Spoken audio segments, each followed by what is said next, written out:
long night. Let's keep our wits about us. Be ready on Hart. Let's finish this strong.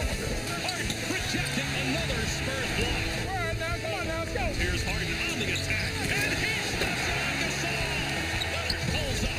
Hands it three. This is playoff basketball on both ends. Well, Houston has a problem indeed since game one, not able to put up points, and the biggest issue has been getting it outside of James Harden, who scored 30 in the second half in game number 3, but only had 2 assists, averaging 11 during the season. Meanwhile, the other side, very different story. Kawhi had a lot of help from LaMarcus Aldridge, who had 26, was the star of game 3. He chatted with our own Allie LaForce. Guys, all the talk heading into Game 3 was the absence of Tony Parker, but the big storyline coming out of Game 3 was the breakout we saw from LaMarcus Aldridge. LaMarcus, we know you're battling through some injuries, and at this point in the season, you don't have much time to rest. How did you physically and mentally get yourself ready for that Game 3 performance we saw, and can you do it again tonight?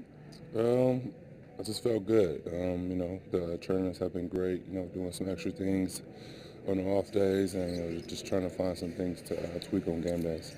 A huge part of the success that you had against Houston in the regular season, the reason you took 3 out of 4 for them was the success of the bigs. Explain what the sense of urgency was like among the bigs on this team to play well.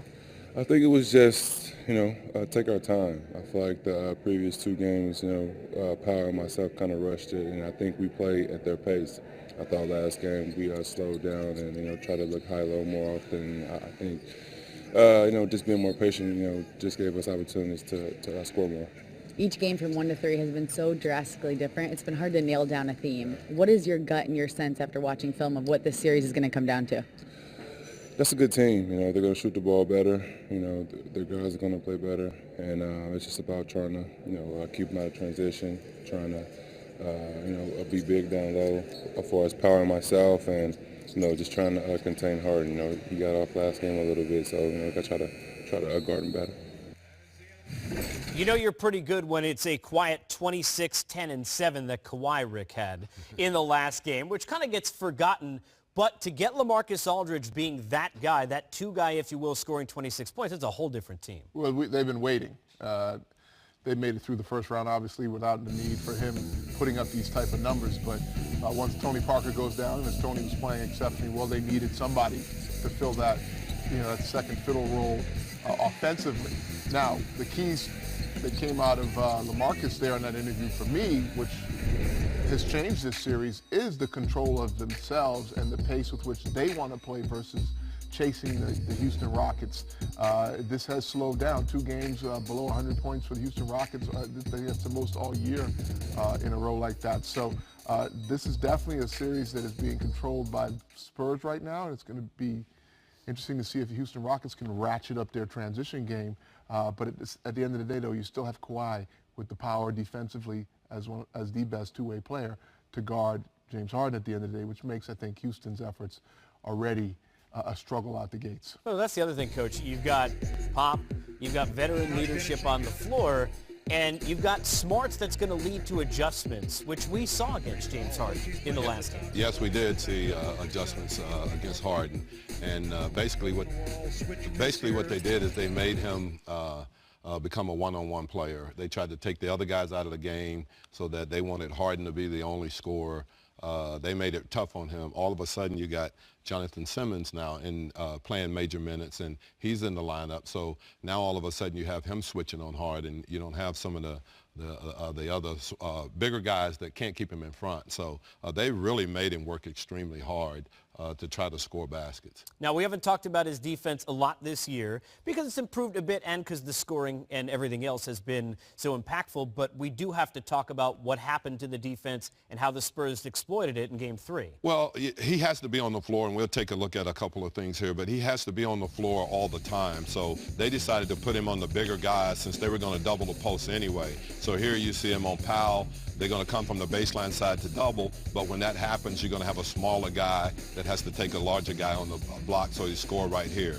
Comes off, here he is again, guarding the bigger guy. They decide to just go high-low, and so now it's just a spin-out lob. You can see right here, Aldridge much bigger, easy basket right here. So they're really doing a good job. And then every now and then he's going to have to switch out on a wing player They just run a simple pin down. He tries to go over the top, does not lock and trail it. So now you have Danny Green with a three-point shot. You mentioned three-pointers. Guys, what was the story, Rick? We talk about it all year in this studio. 62 at one point, I think, threes we saw go up, all sorts of records being broken. That's how they win. We always said win by the three, die by it. The three wasn't there in game number 3. How much of that do you attribute to what the Spurs were doing, and how did they execute it? Well, they stayed at home. You heard Coach mention James Harden became the primary scorer as we would return to 2 years ago, where he was no longer a point guard. He was a points guard again, where scoring was everything.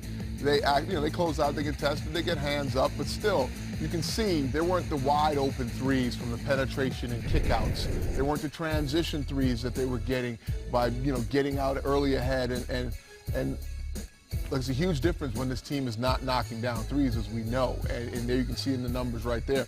Beverly, if he's the one that's putting up 13 of it, he's probably the only one open. Well, that's where my question comes in. How much of this, where we saw James Harden trying to take over, right?